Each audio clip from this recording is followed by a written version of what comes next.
Mesdames, Messieurs, bonjour à toutes et à tous. Les Jeux olympiques sont lancés pour la première fois en Amérique latine. À Rio de Janeiro, pendant 16 jours, 10 500 athlètes se mesureront dans un esprit de fair play. L'essentiel étant de participer. Les travaux de bitumage de l'avenue Nelson Mandela se poursuivent des mois après la fin théorique du chantier. Déception des populations de Bobo Dioulasso et impuissance de l'entreprise en charge des travaux.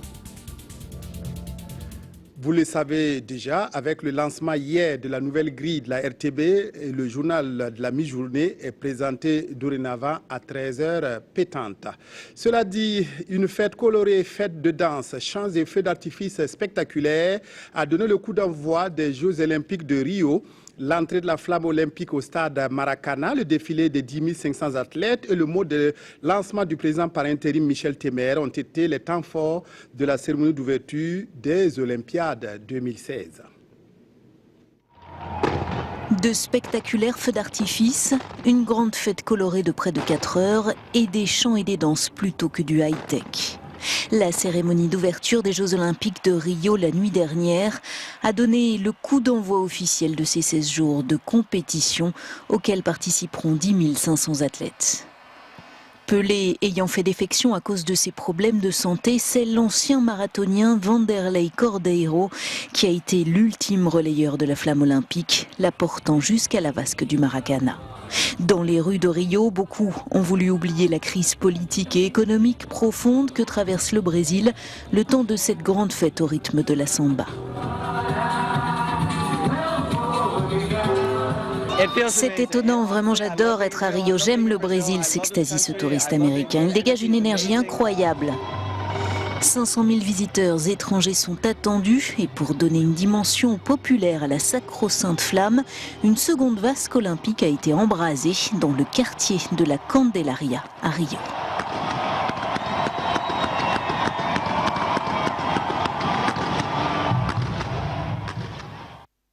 Retour chez nous, les acteurs du secteur informel ne veulent plus être oubliés à l'heure des marchés publics. Ils ont fait dans ce sens un plaidoyer auprès du ministre de l'administration territoriale, de la décentralisation et de la sécurité intérieure. Ce matin, ils ont aussi demandé à Simon Compaoré de les soutenir en vue d'un renforcement de leurs capacités. C'est Dilarien Arunamare. C'est connu, les affaires n'aiment pas le bruit. Et pour toutes les actions entreprises en matière de sécurité, depuis son arrivée à la tête du département, les acteurs du secteur informel expriment ici leur reconnaissance à Simon Compaoré. C'est à la faveur de ce face-à-face qui permet à ces acteurs économiques de soumettre également quelques doléances en vue de dynamiser leur activité.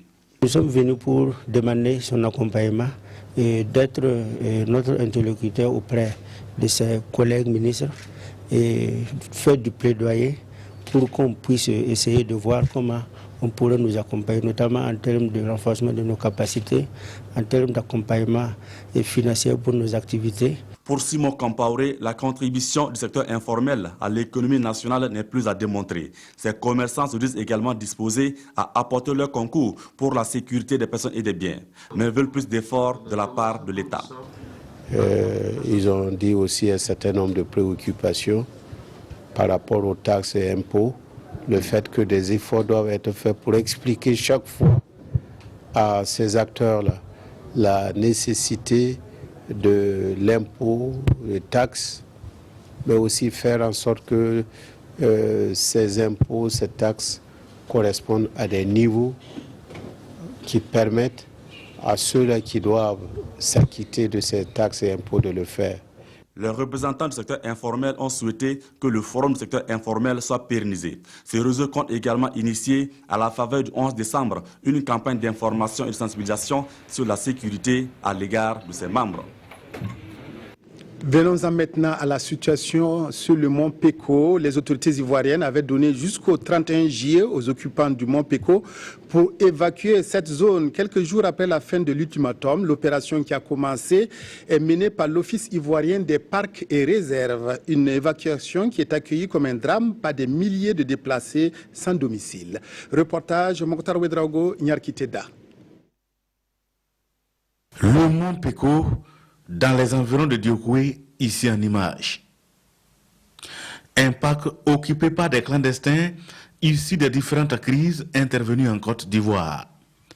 Aujourd'hui, l'Eldorado est devenu un cauchemar pour les occupants, majoritairement des migrants burkinabés. Le trésor tant recherché divise occupants et autorités ivoiriennes, lesquelles autorités qui tiennent à la protection stricte des aires protégées. Et les conséquences sont lourdes. Les occupants jadis maîtres des lieux sont évacués, les concessions détruites par les agents de l'Office ivoirien des parcs et réserves. Dans ces localités, par exemple, Parc 1, Petit Ouaga et Abekro vivaient près de 2000 âmes. Les habitants ont quitté les lieux, leurs habitations parties en flammes. Ou encore dans la sous-préfecture de Bagou, précisément à la partie sud du Mont Peko, 1000 personnes sont sorties du parc sans les mesures d'accompagnement. Pour y remédier, les organismes œuvrant dans l'humanitaire en Côte d'Ivoire tiennent cette rencontre avec les ex-occupants du Mont Peko pour recenser leurs besoins d'urgence. C'est une initiative du gouvernement ivoirien en collaboration avec le coordonnateur humanitaire du système des Nations Unies, Angers, mobiliser les moyens pour définitivement mettre un terme à l'occupation illégale des aires protégées sur l'ensemble du territoire ivoirien. La Loterie nationale du Burkina a fait don de 10 ambulances au ministère de la Santé jeudi dernier d'une valeur de 265 millions de francs CFA environ. Ce don a été reçu par le ministre de la Santé, Dr Smaïla Ouedraogo. La LONASE traduit une nouvelle fois sur le terrain son slogan « Les lots heureux gagnants, les bénéfices à la nation entière ». Siedila Reyen Tanga Kafando. Le ministre de la Santé reçoit ici les clés des 10 ambulances offertes à son ministère par la Loterie nationale du Burkina, LONASE. D'une valeur totale de plus de 260 millions de francs CFA, la nationale des Jeux du hasard entend par ce geste contribuer à soulager les malades.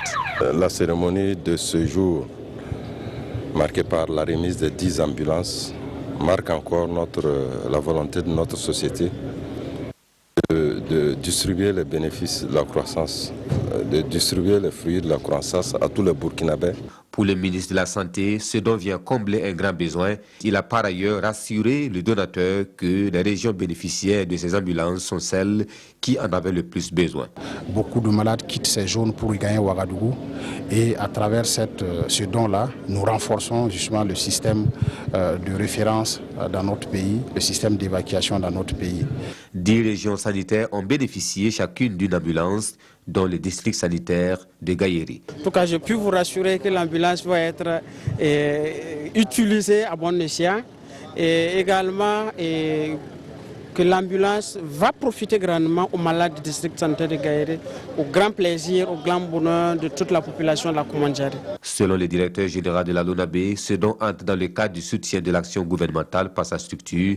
Il a pour finir invité les bénéficiaires à en faire bon usage. Les journées promotionnelles du Centre national des semences forestières, CNSF, se tiennent hier et aujourd'hui à Ouagadougou. Ces journées qui sont à leur première édition ont pour thème semences forestières et adaptation au changement climatique. Elles ont pour objectif de renforcer la contribution du centre dans la lutte contre la désertification et le changement climatique. Kwalai Nebie Omar Zombré. Par cet acte, le ministre de l'Environnement lance les activités des journées promotionnelles du Centre national des semences forestières, CNSF. Sous le thème « Semences forestières et adaptation au changement climatique », ces journées visent à accompagner la campagne de reboisement lancée le 30 juillet dernier à Kaya, mais aussi à améliorer la visibilité du centre. Nous avons besoin de mieux faire connaître au grand public l'existence du matériel de reproduction qui est adapté à nos besoins aujourd'hui. C'est pourquoi c'est vraiment indispensable que nous puissions travailler dans le sens effectivement de nous ouvrir au public à travers donc les produits, les échantillons de semences d'une centaine d'espèces que vous avez pu voir. Créé en 1983, le CNSF se veut un maillon important dans la lutte contre la désertification et le changement climatique. Il bénéficie à ce titre d'un accompagnement du gouvernement. Pour nous, chefs de département, c'est une occasion d'accompagner l'ensemble des populations qui veulent réellement s'investir dans le reboisement et bien sûr dans toutes les autres productions de plants. Plantation d'arbres, visite guidée des laboratoires de préparation des graines, exposition, vente des semences et plants de diverses espèces, ces activités et bien d'autres ont ponctué ces journées. Et le CNSF entend maintenir cette dynamique en organisant chaque année des journées promotionnelles. Que seraient les semences forestières sans des conseils avisés pour leur meilleure utilisation? Plus de 500 agents formés à l'École nationale des eaux et forêts de Denderesso sont désormais prêts à se battre pour la sauvegarde de l'environnement. La 56e promotion a été baptisée Intégration sous-régionale.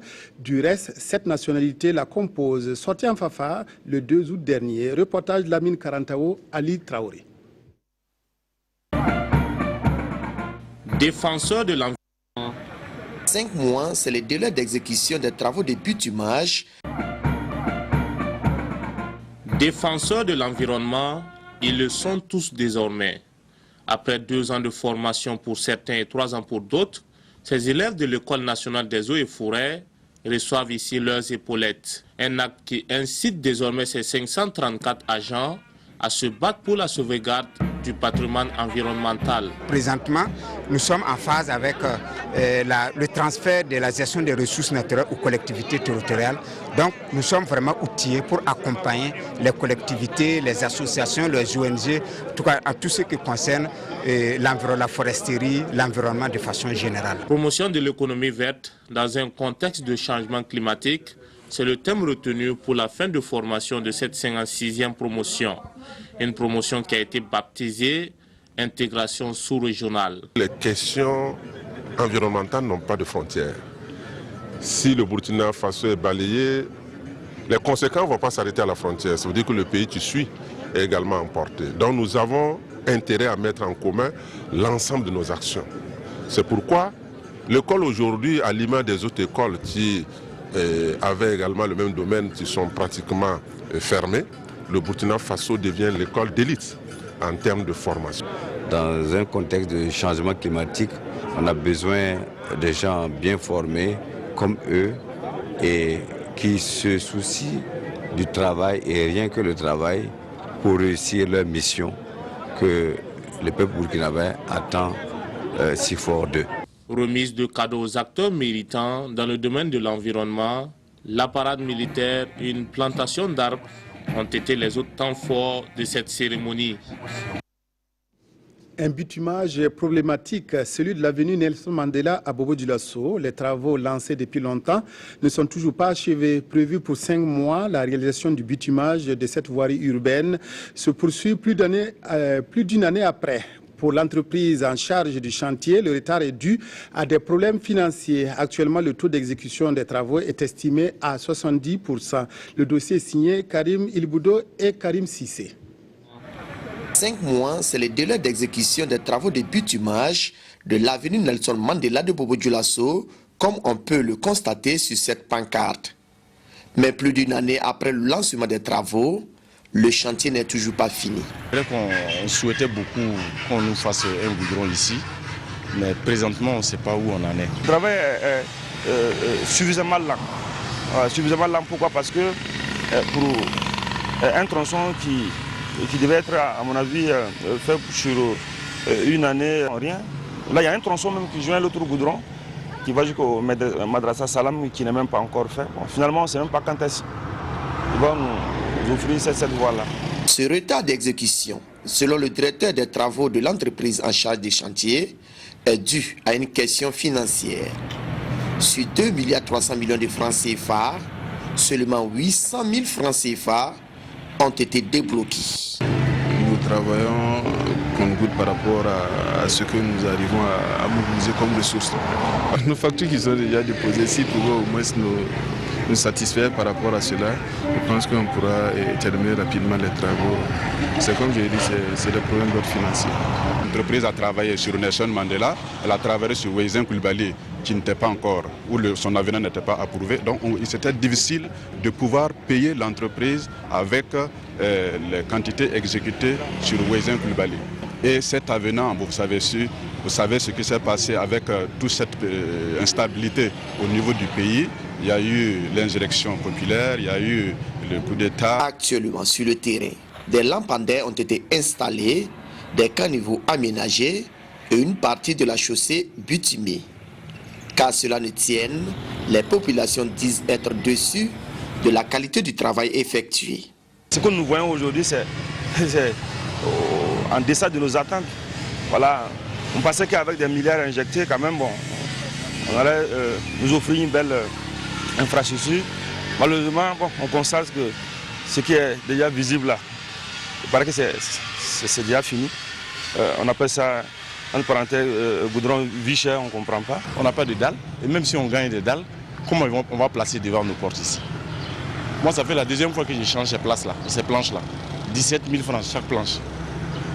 Ça se casse, les femmes tombent dedans. J'ai près de 5 gosses ici qui tombent dans les trous à chaque fois ici. Mais pour le chargé du contrôle, rien à dire. Les travaux ont été exécutés dans les règles de l'art en fonction du cahier des charges. Ce qui est bitumé, même tout le contrôle en tout cas a été suivi.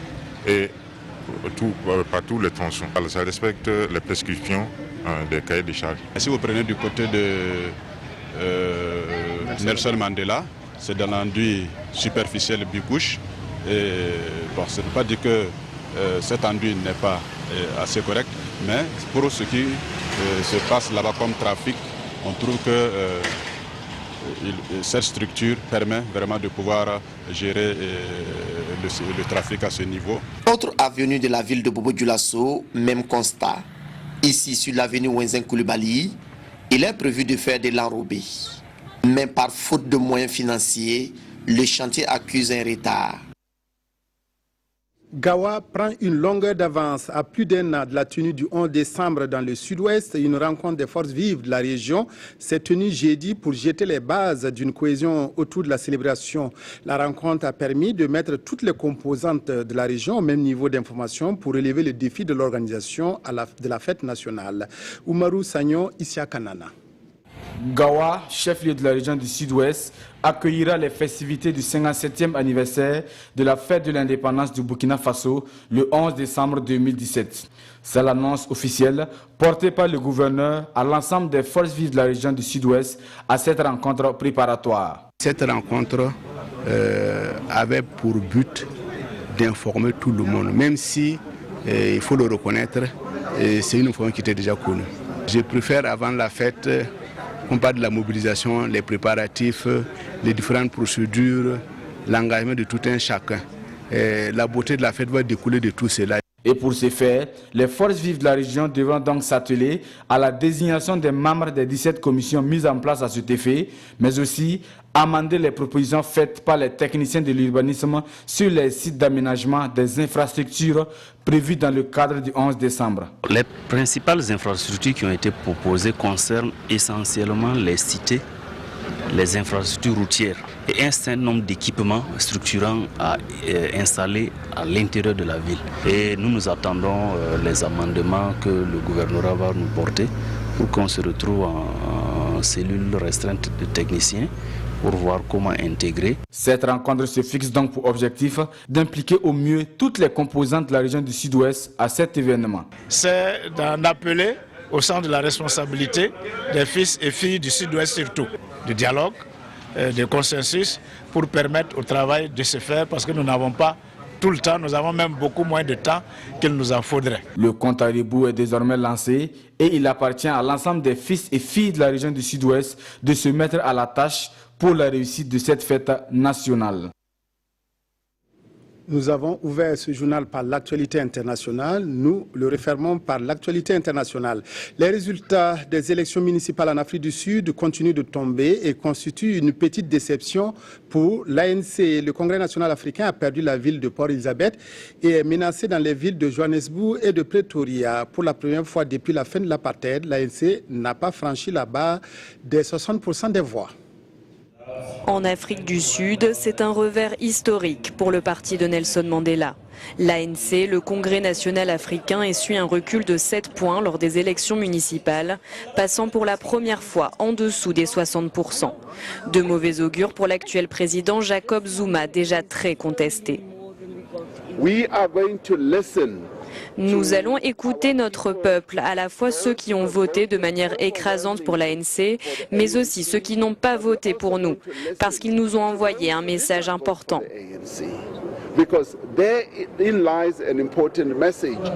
Avec plus de 54% des voix, le parti au pouvoir reste le premier au niveau national, mais a perdu des grandes villes historiques au profit de l'Alliance démocratique. Je pense que ce qui ressort clairement, c'est que les gens ont voté pour le changement. Cela nous concerne aussi et nous allons tout faire pour appliquer ce changement. L'Alliance démocratique a battu de plus de 6 points l'ANC à Mandela Bay, bastion historique de la lutte anti-apartheid. Les deux partis sont au coude à coude à Johannesburg et Pretoria, où 1/5 des bulletins doivent encore être dépouillés. Merci d'avoir suivi le journal. Excellent après-midi à toutes et à tous en compagnie de la RTB.